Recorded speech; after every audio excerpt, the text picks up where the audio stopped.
வணக்கம் and welcome to Tamil மான்வா YouTube channel. இன்னைக்கு இந்த வீடியோவில் என்ன பார்க்க போறோம்னா ரீகார்னேட்டட் எஸ்கார்ட் வாரியர் அப்படிங்கிற மான்வாவோட சாப்டர் 35-36 தான் இந்த வீடியோவில் பார்க்க போறோம். இந்த வீடியோ பிடிச்சிருந்ததுனாக்கா மறக்காம லைக் பண்ணிட்டு ஷேர் பண்ணிட்டு அப்படியே சப்ஸ்கிரைப் பண்ணிருங்க. யாராச்சும் புதுசாக வந்திருந்தா ஏதாச்சும் சொல்லணும்னு நினைச்சா கமெண்ட்ல சொல்லுங்க, இல்லைனாலும் ஹார்ட்டின போடுங்க எப்பயும் போல. சரி வாங்க கதைக்குள்ள போலாம். போன வீடியோட எதோட கட் பண்ணிருப்பா நம்ம ஹீரோக்கு சோசோவை கல்யாணம் பண்ணி வச்சிடலான்னு இந்த கல்ட்டு பயல்கள்லாம் பேசிட்டு இருப்பாங்க. அதை கேட்டு ஹீரோ ஷாக்ல வரைஞ்சு போய் நின்றுப்பான். அதோட இங்க அப்படியே கண்டினியூ பண்ணி போயிடலாம்.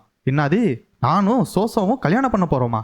எனக்கு தெரிஞ்சு இந்த கல்ட்டு பேரெல்லாம் எதையோ தப்பா புரிஞ்சிட்டு இருந்திருக்காங்கன்னு நினைக்கிறேன். ஹீரோ ஒன்று இருந்துக்கிட்டு எனக்கு தெரிஞ்சு இதை நம்ம அவங்களோட இன்விடேஷனுக்கு ஏற்ற மாதிரி அங்கே போயிட்டு அதுக்கப்புறம் இதை பற்றி பேசிக்கலாம். நம்மளுக்கு முதல்ல எதுக்காக லைட்னிங் ஸ்வாட் நம்மளை இன்வைட் பண்ணாருங்கிறது முதல்ல தெரியணும். அது தெரியாமல் நம்ம பாட்டுக்கு இந்த மாதிரி பேசுறது தப்பு. நீங்கள் நினச்ச மாதிரி அப்படி ஒரு க்ளோஸ் ரிலேஷன்ஷிப் லைட்னிங் ஸ்வாட் கூட வேணும்னாக்க அடுத்த ஜென்ரேஷனாக வரப்போகிற என்னோட அண்ணனுங்க எல்லாருமே இதுக்கு ஒத்துக்கணும் அப்படின்னு சொன்னோன்னே இவங்க ரெண்டு பேருக்கும் ஐயோ ரொம்ப மோசமாக போயிட்டோமோ அப்படின்னு அமைதியாயிடுறாங்க. அதை கேட்டோன்னே எஸ்கார்ட் கிங்க்கு ஒரே சந்தோஷம். பரவாயில்லையே இவன் நல்லா பேசுகிறானே. ஜாங்யாங் மெட்ரோபாலியன் எக்ஸாமில் சூப்பராக பண்ணேன். கடந்த காலத்துலேருந்து எல்லாரும் என்ன சொல்லுவாங்கன்னா பனிஷ்மெண்ட்டாக இருக்கட்டும் இல்லை ரிவார்டாக இருக்கட்டும் எதாக இருந்தாலும் அதை அளவோட கொடுக்கணும்னு. சரி ஜாங்யாங் உனக்கு என்ன வேணும்? உனக்கு எது மேலே ஆசை? அப்பா நீங்கள் பேசுகிறத பார்த்தா அப்போ மெஜிஸ்ட்ரேட் ஆல்ரெடி இங்கே வந்துட்டு போயிருப்பார் போல இருக்கு. ஜாங்யாங் அப்போ நீ இதை தானே கேட்குற அப்படின்னு சொல்லி அந்த கோல்டுக்கும் இடத்துக்கான பத்திரத்தையும் எடுத்து வைக்கிறாரு டேபிளில். ஜாங்யாங் எம்பரர் வேணா இதை என்கிட்ட கொடுத்துருக்கலாம் நம்ம ஃபேமிலிக்காக, பட் ஆனால் இதை ஏர்ன் பண்ணது நீ தான், இதுக்கான கரெக்டான உரிமையாளர் நீ மட்டும்தான். ஹீரோ சரி கொடுங்க அப்படின்னு சொல்லி வாங்க போகும்போது உடனே ஷிப்மெண்ட் மேனேஜர் இருந்துக்கிட்டு பாரு ஆஃபரை ரிஜெக்ட் கூட பண்ண மாட்டேங்கிற.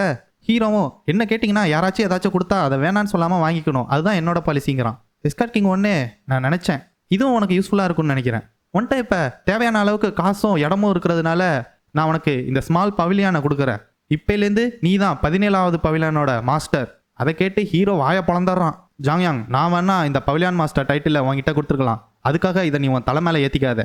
நீ இன்னும் அதுக்கான குவாலிஃபிகேஷனை பெறலை. இதை நீ சீஃப் எஸ்கர்ட்டாக மாதிரி பீப்புளோட ட்ரெஸ்லாம் கிடச்சா மட்டும்தான் நீ அதுவாக மாற முடியும். உன் பவிலியானுக்கு தேவையான ஆளை நீயே எல்லாரையும் ஹையர் பண்ணலாம், இன்க்ளூடிங் எஸ்கார்ட் வாரியர்ஸ் ஸ்பாட்டர்ஸ் அப்புறம் தேவைப்படுற எல்லாருமே. இந்த வேலையை நீ கரெக்டாக பண்ணலை, ஈவன் கொஞ்சோண்டு மிஸ்டேக் பண்ணி அதனால ப்ராப்ளம் வருதுனாலும் உடனே இந்த கீயை நான் திரும்ப வாங்கிடுவேன் சரியா? அந்த கிரவுண்டு அதாவது அந்த ஒயின் குடிக்கிறதுக்கு பாட்டில் வச்சிருப்பாங்களே அந்த கிரவுண்டு வந்துட்டு சீஃப் எஸ்கார்ட்டோட அத்தாரிட்டியை ரெப்ரசென்ட் பண்ணுதுன்னா இந்த பிரான்ஸ் கீ வந்துட்டு heavenly dragon escort agency pavilion மாஸ்டரோட அத்தாரிட்டியை ரெப்ரசென்ட் பண்ணுது. என்னால் இதை அப்படியே சந்தோஷமாக ஏற்றுக்க முடியாது. ஆனால் இந்த உலகத்தில் எதுவுமே ஃப்ரீ கிடையாது. ஆனால் எஸ்கார்ட் கிங் அதாவது ஃபாதர் எனக்கு இது வேணாம், இதை நீங்களே வச்சுக்கோங்க. கொஞ்சம் முன்னாடி தானே சொல்லிட்டு இருந்த ஜாங்யாங் யாராச்சும் ஒன்ட்ட கொடுத்தா அதை என்ன ஏதுன்னு கேட்காம வாங்கிப்பேன்னு. ஃபாதர் இந்த கீயை மட்டும் நான் இப்போ அக்செப்ட் பண்ணேன்னா அப்புறம் 7th பவிலியானில் என்ன நடந்தாலும் அதை நான் உங்கள்கிட்ட வந்து ரிப்போர்ட் பண்ண வேண்டியதாக இருக்கும். அதுவும் இல்லாமல் ஏதாச்சும் ஆர்டர் வந்தாலும் அதையும் நான் கேட்க வேண்டியதாக இருக்கும். அப்படி இருக்கும்போது அது என்னோட தான் இருக்காது. என் அண்ணன் எல்லாருக்குமே பவிலியான் இருக்குது. என் அண்ணன் காபியாங்க்கு ஸ்டாங் டிராகன் பவிலியான் இருக்குது. என் அண்ணன் இருள்யாங்க்கு ஹிடன் டிராகன் பவிலியான் இருக்குது. அப்புறம் இந்த பிங்யாங்க்கு 7th பவிலியான் இருக்குது. என் அண்ணனுங்க எல்லாரும் அவங்களுக்கு கொடுக்கப்பட்ட பொசிஷனை யூஸ் பண்ணி இந்த எஸ்கார்ட் ஏஜென்சியில் ஒரு ஆளாக ஆனாங்க. ஆனால் இதில் யாரும் வந்துட்டு அவங்களுக்கு கொடுக்கப்பட்டது அவங்களோடது மட்டும் எப்பயும் நினச்சிடக்கூடாது. அது எப்போ வேணால் பறிப்போகலாம். அவங்களோடது பறிப்போகக்கூடாதுன்னா அவங்களோட பவிலியானில் என்ன நடந்தாலும் அதை வந்து எஸ்கார்ட் கிங்கிட்ட வந்துட்டு ரிப்போர்ட் பண்ணணும். ஒரு எஸ்கார்ட் வாரியரை ஹையர் பண்ணா கூட அதுக்கு எஸ்கார்ட் கிங்கோட பர்மிஷன் வேணும். அவங்கக்கிட்ட எது அவங்களோடதுன்னு நினைக்கிறாங்களோ கடைசியில் அது அவங்களோடதே கிடையாது. எஸ்கார்ட் கிங்கும் உடனே சந்தோஷப்படுறாரு. பரவாயில்ல நீ லக்குனால டாப் ஸ்காலராக ஆகலை, அப்போவும் கண்ணு முன்னால உன் அண்ணன்லாம் பரிதாப நிலமையில இருக்காங்கன்னு பார்க்குற. ஆனால் ஃபாதர் நான் அவங்கள பார்த்து பொறாமப்படல. எஸ்கார்ட் கிங்கும் சரி அப்போ நீ என்கிட்ட சொல்கிறதா இல்லை நீ இந்த மணியை எப்படி யூஸ் பண்ண போகிறேன்னு. பட் ஆனால் ஃபாதர் அது என்னோடதாச்சே, நான் என்ன பண்ணணும்னு நினைக்கிறது தானே பண்ணுவேன். சரி காசால் எப்போதுமே அதோட மாஸ்டர் எப்படிப்பட்ட ஆளுன்னு சொல்ல முடியும். அவங்க என்ன பண்ண போகிறாங்க, என்ன பண்ணிகிட்டு இருக்காங்க, எப்படி ஆவாங்க எல்லாத்தையும் காசால் சொல்ல முடியும். இது எல்லாத்தையும் நீ காசு எப்படி அவங்களுக்கு வருது போகுதுங்கிறத வச்சு கண்டுபிடிக்கலாம். நீ எப்படி உன்னோட காசை யூஸ் பண்ணுவ அப்படிங்கிற பற்றி எந்த ஒரு கொஸ்டினுமே நான் கேட்க மாட்டேன். ஆனால் அதுக்கு பதிலாக நீ என் கூட ஒரு பெட்டு கட்டணும், பண்ணுவியா? அது என்னன்னா நான் சியோக்ஸானை வந்துட்டு உன் காசு எப்படி வருது போகுது அப்புறம் அதை நீ எப்படி யூஸ் பண்ணுற இது எல்லாத்தையும் செக் பண்ண சொல்லுவேன். ஒரு அப்பாவா அதையாச்சும் நான் பண்ணணும் உனக்கு. ஒருவேளை எனக்கு தெரியக்கூடாது அப்படின்னு நீ நினச்சி எதையாச்சும் மறைக்கணும்னு நினச்சின்னா அதை தெரியாத மாதிரி நல்லபடியாக மறைச்சி வை.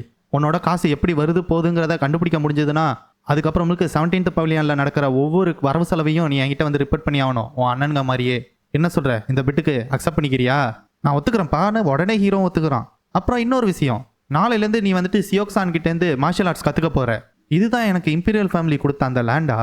ஆமாம் எங்க மாஸ்டர், இந்த மவுண்டைன் கால் அடியிலேருந்து அந்த லேக்கோட எண்டு வரையும் உங்கள் இடம் தான். உடனே சாமி இருந்துக்கிட்டு அந்த மவுண்டன்லேருந்து வர்ற ஷேடோஸ்னால அந்த இடம் ஃபுல்லாக ஒரே வீட்ஸாக வளர்ந்துருக்கும். சொல்லப்போனால் இது ஜஸ்ட் யாரும் யூஸ் பண்ணாத அபேண்டன் பண்ண லேண்டு. ஹீரோ உடனே இருந்துக்கிட்டு நான் கேள்விப்பட்டேன் ஷிப்மெண்ட் மேனேஜரால் எதாக இருந்தாலும் அதை அப்ரைஸ் பண்ண முடியும்னு கேள்விப்பட்டேன், அதனால அந்த நாலேஜை எனக்கும் கொஞ்சம் ஷேர் பண்ணுங்க. உடனே இவன் இருந்துக்கிட்டு அந்த ஸ்லோப் இருக்கிறதுனால அங்கே வந்துட்டு வாட்டர் மழை பெய்யலனாலும் அக்குமுலேட் ஆகிறதுக்கு வாய்ப்பு இருக்குது. ஆனால் உங்களால் பேடி கிராப்ஸ் எதையுமே இங்கே வளர்க்க முடியாது. வேணா நீங்கள் அப்ளான் கிராப்ஸ் தான் வளர்க்கலாம். என்ன பிரச்சனைனா அந்த ஷேடோஸ்னால தான். ஏன்னா அந்த இடத்துல வந்துட்டு ஒரு நாளைக்கு 4 மணி நேரம் மட்டும்தான் சன்லைட் அங்கே படும். அதுவும் இல்லாமல் இந்த இடத்துல காற்று லெஃப்ட் ரைட்டுன்னு போட்டு பிரித்து மேய்ஞ்சிட்டு இருக்கும். அதனால இந்த இடத்துல எதையாச்சும் வளர்க்குறதுங்கிறது ரொம்ப கஷ்டம். ஹீரோ ஒன்று இருந்துக்கிட்டு அப்போ இந்த இடத்த யாராச்சும் ரெஞ்ச் ஆரம்பிக்கணும்னு நினச்சாங்கன்னா அவங்கள்ட்ட வித்துருங்கன்னு சொல்கிறான். யங் மாஸ்டர் உங்களுக்கு ஃபெங் ஷூயினா என்னன்னு தெரியுமா? ஹீரோவும் எனக்கு எப்படி தெரியும், நான் சும்மா வேடிக்கை பார்க்கலான்னு போகும்போது ஒரு தாத்தா இதெல்லாம் என்கிட்ட சொல்லிட்டு இருந்தாரு. ஆக்சுவலாக உண்மை என்னன்னா நம்ம ஹீரோவோட பாஸ்ட் லைஃப்பில் அவன் பாட்டராக இருந்த காலத்தில் இந்த வழியாக போகும்போது ஊருப்பட்ட குதிரை இங்கே மேய்ஞ்சிட்டு இருக்கதை பார்த்துருப்பான். அது மூலியமாக நம்ம ஆளு இப்போக்கி சொல்லிட்டு இருக்கான். அதுவும் இல்லாமல் இப்போலேருந்து 6 மாதம் கழிச்சு ஒரு பெரிய வார் வந்துட்டு நார்த்தில் நடக்க போகுது. அதில் சென்ட்ரல் பிளைன்ஸில் இருக்கிற எல்லா ஹார்ஸும் மிலிட்ரி பர்பஸ்க்காக நிறையா பேர் வாங்க ஆரம்பிச்சிருவாங்க. வார் கண்டினியூ ஆகி போயிட்டே இருக்கிறதுனால சாங்ஸி ரீஜன் இருக்கிற எல்லா ஹார்ஸோட ப்ரைஸுமே 3 மடங்கு உயர்ந்து போயிடும். யங் மாஸ்டர் அந்த வயசானவர் சொன்னது கரெக்டு தான். இந்த இடத்துல நம்ம பிளான்ட்டு கிராப்ஸ் வளர்க்குறத விட நீங்கள் சொன்ன மாதிரி அனிமல்ஸ் குதிரை வளர்க்குறது சூப்பரான விஷயம். இந்த இடத்த விற்கிறதுக்கான நல்ல ஆளை நான் சீக்கிரமாகவே கண்டுபிடிச்சி கூட்டு வரேன். ஹீரோ வந்துட்டு அப்படி நீங்கள் யாரை வேணாலும் கூட்டிகிட்டு வந்துடக்கூடாது. அந்த பர்சனுக்கு கண்டிப்பாக ஹார்ஸை பற்றியும் ரெஞ்சை பற்றியும் சூப்பரான எக்ஸ்பீரியன்ஸ் இருக்கணும். ரொம்ப முக்கியமாக ட்ரஸ்டோத்தியாக இருக்கணும், யாருக்கிட்டையும் வளராத ஆளாக இருக்கணும். இது ரெண்டும் ரொம்ப முக்கியமான இம்பார்ட்டண்ட்டான விஷயம். ஏன்னா இந்த ரெஞ்சை நான் மறுபடியும் அவங்ககிட்டேருந்து வாங்கிப்பேன். யங் மாஸ்டர் என்ன சொல்கிறீங்க, நீங்கள் ரெஞ்சு ஸ்டார்ட் பண்ண போகிறீங்களா? ஆமாம், அது உண்மைதான். எனக்கும் சில பிஸ்னஸ்லாம் பண்ணணுன்னு ஆசையாக தான் இருக்குது. இந்தாங்க 100 கோல்டு காயின்ஸ்க்கான செக்கு இதில் இருக்குது. ஒரு நல்ல ஆளாக பார்த்து கூட்டிகிட்டு வாங்க விற்கிறதுக்கு. அந்த விஷயம் முடிகிற வரையும் நீங்கள் என்கிட்ட எந்த ஒரு ரிப்போர்ட்டுமே பண்ண வேணாம். அதை முடிச்சுட்டு என்கிட்ட சொல்லுங்கள். ஹீரோ மனசுக்குள்ளே நினச்சிக்கிறான். லீ ஜாங்சான் வந்துட்டு ஹெவன்லி டிராகன் எஸ்கார்ட் ஏஜென்சி அவனோட தம்பிங்களோட சண்டை போட்டுட்டு இருக்கப்ப இந்த லிம்சன் தான் சீக்ரெட் ஃபண்ட்ஸ் எல்லாத்தையும் பார்த்துக்கிட்டாரு. இவர் தான் எஸ்கார்ட் கிங்கோட மோஸ்ட் ட்ரஸ்டட் ஜென்ரல். இவரை நான் இப்போதைக்கு லஞ்சம் மூலியமாக வாங்க போகிறேன். அப்போ தான் என்னால் இவரை மூலியமாக ஈஸியாக டிஃபீட் பண்ண முடியும் கிங்கை. யங் மாஸ்டர் இதை ஏன் நீங்கள் என்னைய பண்ணணும்னு சொல்லி கேட்குறீங்க? லிம்சாங் எங்கள் அம்மா இருந்த அதே ஊர் தானே உங்களுக்கும்? எனக்கு தெரியும், நான் சின்ன வயசுலேயே எங்கள் அம்மா போயிட்டாங்க. அதுக்கப்புறமுக்கு நீங்கள் தானே என்னை நல்லா பார்த்துக்கிட்டீங்க. அதுவும் இல்லாமல் நீங்கள் என் சைடு இருந்ததுனால எல்லாரும் உங்களை ஒரு மாதிரியாவே பார்த்தாங்க.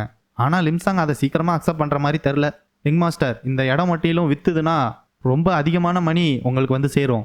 என்ன சொல்ல வரேன்னா பழைய காசு அப்புறம் புது காசு இது ரெண்டுத்துக்கான ஃப்ளோவை கரெக்டாக நம்ம ரெடி பண்ணணும். அப்போ தான் எல்லாரையும் ஈஸியாக ஏமாற்ற முடியும். இவனுங்க 2 பேரும் உடனே குசியாகி ரொம்ப நன்றின்னு கத்திட்டு இருக்காங்க. யங் மாஸ்டர் நான் உங்கள்கிட்ட ஒரு கொஸ்டின் கேட்கணும். நீங்கள் ஹெவன்லி டிராகன் பவிலியானில் இருக்கும்போது ஒரு ரெப்யூட்டபிள் எஸ்கார்ட் வாரியர் ஆகணும்னு சொன்னீங்களே? ஹீரோனே ஆமாம் சொன்னேன், ஆனால் அதில் ஒரு வேர்டை மட்டும் நான் ஆட் பண்ண மறந்துட்டேன். அது என்னன்னா ஒரு சம பணக்காரனான ரெப்யூட்டபிள் வாரியர். அதை இவங்க 2 பேரும் ஷாக்காக பார்த்துட்டு இருக்காங்க. என்னது இன்டர்னல் எனர்ஜி கல்டிவேஷன் டெக்னிக்கா? என்ன யங் மாஸ்டர் லூஸ்தனமாக வளரிட்டு இருக்கீங்க? நீங்கள் என்ன தெரியுமா சொல்லிட்டு இருக்கீங்க? உங்களுக்கு நடக்கவே தெரியாதப்ப உங்களுக்கு ஓட சொல்லித்தர சொல்லிட்டு இருக்கீங்க. நான் கேட்டது என்ன அவ்வளோ கஷ்டமானு இவன் கேட்குறான். இவர் தலையிலே அடிச்சுக்கிட்டு உங்களுக்கு வாயால் சொல்லிலாம் புரிய வைக்க முடியாது அப்படின்னு சொல்லிட்டு ஏதோ ஒரு பானை எடுத்தாந்து தொபீர்னு வைக்கிறான். மேனர் டைனிங் ஹால் தூக்கி போட்ட ஒரு பெரிய ஜார் தான் இது. நீங்கள் இதை ஃபுல்லாக வாட்டராலே நொப்புங்க. ஹீரோ ஷாக்காயி என்னது? நான் திரும்பவும் மார்ஷியல் ஆர்ட்ஸ் கற்றுக்க ஆரம்பித்தேன் அப்பா சொன்னதுனால. நான் தான் கேட்டேன் எனக்கு சொல்லித்தர சொல்லி. பட் ஆனால் ஹெவன்லி டிராகன் எஸ்கார்ட் ஏஜென்சிங்கிற வேர்டு வந்ததுனாலே என்னவோ என்னை கற்றுன்னு கத்த ஆரம்பிச்சிட்டாரு. பட் ஆனால் ஹெவன்லி டிராகன் எஸ்கார்ட் ஏஜென்சியில் இருக்கிற இந்த கமாண்டர் ஒரு மார்ஷியல் ஆர்ட்ஸ் மாஸ்டர். அதுவும் இல்லாமல் இந்த ஹெவன்லி டிராகன் எஸ்கார்ட் ஏஜென்சிலேயே என்னை பற்றி கவலைப்படுற கொஞ்சம் பேரில் இவரும் ஒரு ஆள். எனக்கு தெரியும் இது அவர் எனக்காக தான் பண்ண சொல்லியிருக்காருன்னு. ஹீரோ தண்ணியை ஊற்றின வேத்துக்கு அந்த பானை உடஞ்சி இந்த சைடு பாட்டுக்கு தண்ணி போயிட்டே இருக்கு வெளில. ஏன் இது திடீர்னு உடஞ்சி தண்ணி எல்லாம் வெளில போகுது? இதுக்கு முன்னாடியே இந்த இடத்துல கிராக் இருந்துதா என்ன? இல்லை யங் மாஸ்டர் அது ஒரு நல்ல ஜார் தான். அப்புறம் ஏன் இது உடஞ்சி போச்சுன்னு ஹீரோ அழுத மணிக்கு பார்க்குறான். அது எதனாலனா யங் மாஸ்டர் இந்த ஜார் வந்துட்டு தின்னா மட்டும் இல்லை, அதுவும் இல்லாமல் இதோட திக்னஸ் அன்ஈவனாக வேற இருக்குது. அதனால நீங்கள் அதுக்குள்ளே எவ்வளோ ஊற்றினாலும் அது ஈஸியாகவே உடஞ்சி போயிடும். எதனாலனா அந்த வாட்டரோட வெயிட்டை அதால் தாங்கவே முடியாது.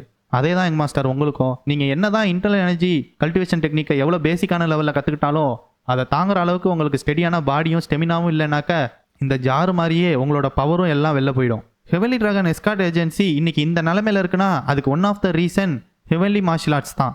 ஏன்னா அது 9 கிரேட் செக்ட்டுக்கு ஈக்குவலான இன்டர்னல் எனர்ஜி கல்டிவேஷன் டெக்னிக் இருக்குது. உங்கள் பாடி ஒரு ஸ்டீல் மாதிரியான ஸ்ட்ராங்கான பாடி இல்லைன்னா உங்களால் இந்த இன்டர்னல் எனர்ஜி கல்டிவேஷன் டெக்னிக்கை கற்றுக்கவே முடியாது. எனக்கு புரியுது யங் மாஸ்டர், நீங்கள் இந்த இன்டர்னல் எனர்ஜி கல்டிவேஷன் டெக்னிக்கை எந்த அளவுக்கு சீக்கிரமாக முடியுமோ அந்த அளவுக்கு சீக்கிரமாக கற்றுக்கணும்னு நினைக்கிறீங்க. பட் ஆனால் நீங்கள் இதை ஸ்டார்ட் பண்ணது ரொம்பவும் லேட்டு.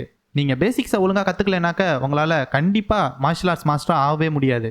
ஹீரோவும் சரி புரியுது யங் மாஸ்டர், ஆனால் நீங்கள் சொன்னது தப்பு கிடையாது. என்னது? ஏன்னா யங் மாஸ்டர் உங்களால் ஓவர் நைட்டில் ஏன்னா இந்த இன்டர்னல் எனர்ஜி கல்டிவேஷன் டெக்னிக்கை கற்றுக்கிட்டு நீங்கள் ஒரே நாள் நைட்டில் ஒன்றும் 10 இல்லை 20 வருஷத்துக்கு ஒர்த்தான எனர்ஜியை கொண்டு வர போகிறது கிடையாது.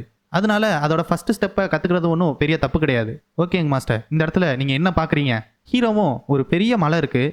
சரி எங்க மாஸ்டர், இது எவ்வளோ ஹைட் இருக்கும்னு நினைக்கிறீங்க? ஹீரோவும் என்ன ஒரு 90 மீட்டர் இருக்கும். அப்போ சரி எங்க மாஸ்டர், ஏறுங்க இதை. ஹீரோ ஷாக்காயி, என்னது? என்னன்னா எங்க மாஸ்டர், இதை நீங்கள் ஒவ்வொரு நாளும் மலையை ஏற போகிறீங்க. மலை ஏறுறது உங்களோட ஸ்ட்ரென்த்தை மட்டும் இம்ப்ரூவ் பண்ணாது, உங்கள் பாடியில் இருக்கிற ஒவ்வொரு பார்ட்டையும் இம்ப்ரூவ் பண்ணும். எதெல்லாம் இம்ப்ரூவ் பண்ணுன்னா உங்களோட பேலன்ஸ், உங்களோட சென்ஸ், உங்களோட மசில் ஃப்ளெக்சிபிலிட்டி இருக்கிற எல்லாத்தையுமே இம்ப்ரூவ் பண்ணும். ஹீரோ ஓகே புரிஞ்சுது, எத்தனை தடவை நான் ஏறி இறங்கணும் ஒரு நாள்லன்னு கேட்குறான். இப்போ அதை கேட்டு அவன் மாஸ்டர் ஷாக் ஆயிடுறான். என்னது எங் மாஸ்டர், நீங்கள் என்ன மலை ஏறுறது மரம் ஏறுறதுன்னு நினச்சிக்கிட்டீங்களா?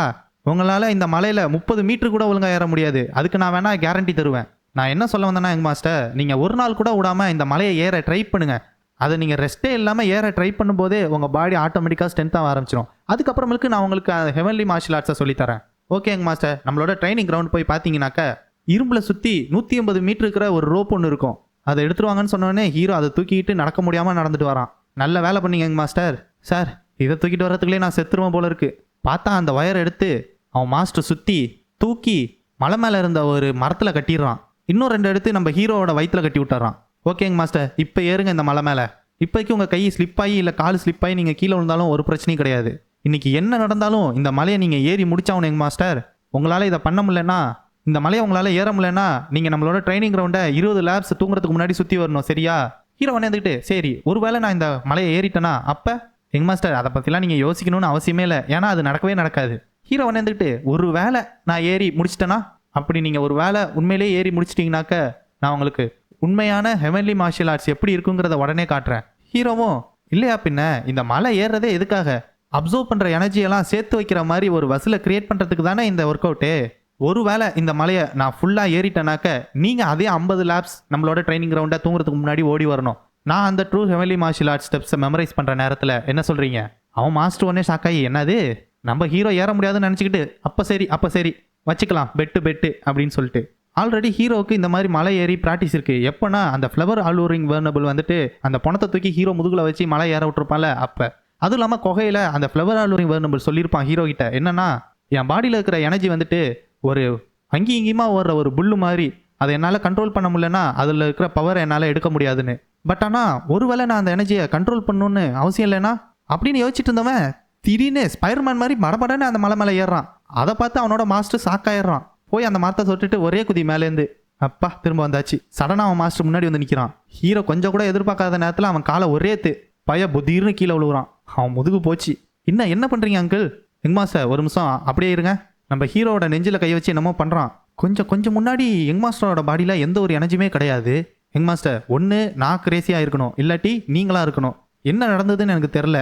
ஹீரோனே அங்கிள் சொல்லு. அங்கிள் நீங்கள் சொன்ன மாதிரியே இந்த மலையை நான் டெய்லி ஏறி இறங்குறேன். ஊர்பட்ட எனர்ஜி வேணால் என்கிட்ட இருக்கலாம், அதுக்காக என்னோட பாடி நல்லா ஸ்ட்ராங்காகவும் என்கிட்ட அதிக ஸ்டெமினாவும் இருக்குன்னு அர்த்தம் கிடையாது. ஆனால் நம்ம 2 பேரும் பண்ண பெட்டு தான் கரெக்டா? அங்கிள் மறந்துடாதீங்க, 50 லேப்பு ட்ரைனிங் கிரவுண்டு, ஓகேவா? அதை கேட்டு அவன் மாஸ்டர் ஷாக்காயிடுறான். ஓகே காய்ஸ், இதோட 2 சாப்டர் முடிஞ்சது. நான் பேலன்ஸ் சாப்டர் நாளைக்கு போகிறேன். இதே மாதிரி 2 சாப்டராகவே போவோம். நான் அதுவும் இல்லாமல் எக்ஸ்ட்ரா மன்வாஸும் ஆட் பண்ணுறேன். 2 சாப்டராக நிறையா மன்வாஸ் போகிறேன். உங்களில் சில பேருக்கு சில மன்வா பிடிக்குது, சில மன்வா பிடிக்கல. அதனால நான் வந்துட்டு நிறையா மன்வா ஆட் பண்ணுறேன். அதில் எது உங்களுக்கு பிடிக்குதோ அதை அப்படியே கண்டினியூ பண்ணி எடுத்துகிட்டு போகலாம். ஓகே, இந்த வீடியோ பிடிச்சதுனாக்கா மறக்காமல் லைக் பண்ணுங்கள், ஷேர் பண்ணுங்கள், சப்ஸ்கிரைப் பண்ணுங்கள். ஏதாச்சும் சொல்லணும்னு நினச்சா கமெண்ட்டில் சொல்லுங்கள். இல்லைனாலும் எப்பயும் போல் ஹார்ட்டினா போடுங்க. ஓகே, புது வீடியோவில் பார்க்குறேன். டாடா பாய்.